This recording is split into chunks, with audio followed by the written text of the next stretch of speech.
ចេះគេនិយាយចរចាអញតាំងនេះប៉ុន្តែនៅតែអញមិនទៅគៀកអាសង្គ្រាមនោះទេអញ្ចឹងចូលកើតនៅស្រុកហ្នឹងហើយឲ្យការពារនៅស្រុកហ្នឹងឯងម្យ៉ាងទៀតអាសង្គ្រាមនេះគឺអាមេរិកហ្នឹងដែលបង្កើតសង្គ្រាមយ៉ាងវាយតាំងពីអ៊ីរ៉ាក់ 4-5 ប្រទេសហ្នឹងមករហូតវាខ្លាយទៅជាមហាអំណាចដោយណែប្រេងហ្នឹងគឺវាប្លន់នីវេសូអ៊ីឡាហើយអីហើយអាប្រទេសណាមានប្រេងវាប្លន់តាំងពីអ៊ីរ៉ាក់ប្រហែលឆ្នាំមុនវាប្រងធ្វើនេះជាង20ឆ្នាំមុនមកមុនវាយរងនេះវារៀមធ្វើសង្គ្រាមនេះ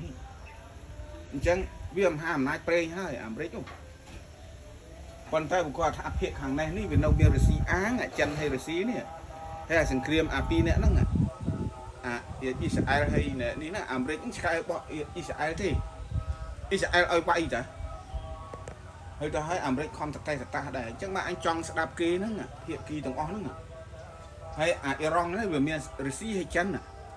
រុស្ស៊ីក៏គេមានប្រេងរបស់គេដែរហើយអាមេរិកនោះវាបានប្លន់គេដែរប្រេងនៅប្រទេសវាតិចតួចទេប៉ុន្តែវាប្លន់ពីនេវេសូអ៊ីឡាប្លន់ពីអ៊ីរ៉ាក់ពីមជ្ឈិមបូព៌ានឹងយូរហើយនោះអញ្ចឹងគឺវាណែវាមហាសេដ្ឋីប្រេងហើយរាល់ថ្ងៃនេះអាមេរិកហ្នឹងលូកដៃអញ្ចឹងមែនដូចអានេះថាអញ្ចឹងเวลาនេះនៅឯបានន័យថាណែ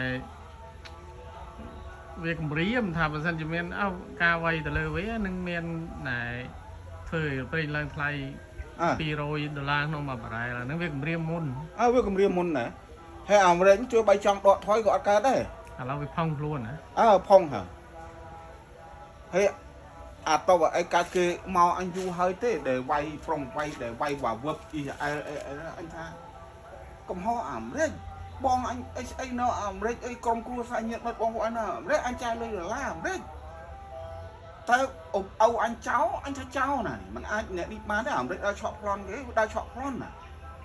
តាំងពីដើមមកអាមេរិកចំកើត200ឆ្នាំហ្នឹងតា250ឆ្នាំហ្នឹងតាហើយតាំងវាកើតមកវាឲ្យណាស្រុកហ៊ាននិយាយថាអូយើងជាចោលណាចេះឲ្យចង់បាញ់គឺបាញ់អញចោលក៏បានដែរតែរឿងការពិតចង់លាក់នៃដំណើរជីវិតមនុស្សមិនកើតអ៊ីស្រាអែលគឺរស់ប្រហែល1000ឆ្នាំមកហើយហ្នឹងទោះរៀនប្រវត្តិសាស្ត្រអត់ដឹងខុសដឹងត្រូវនៅក្នុងកិច្ចការអស់ហ្នឹងឯងហើយដោយអ៊ីស្រាអែលវាបាត់ប្រហែល1000ឆ្នាំក៏ពិតមែនហើយប៉ុន្តែដល់ពេលវាកើតមកហើយប្រហែលឆ្នាំនេះវាដែរសម្រាប់គេសម្រាប់ឯងបាញ់វាគេងាប់មកនៅអញ្ចឹងហ្នឹងហើយទៅគ្រប់ត្រូលមិនចុះអញ្ចឹងការសង្គ្រាមលោកទី2អាឡម៉ង់សម្រាប់ជនជាតិជ្វីសដាច់ពូជហ្នឹងគឺចឹងឯងណាព្រោះខូចចឹង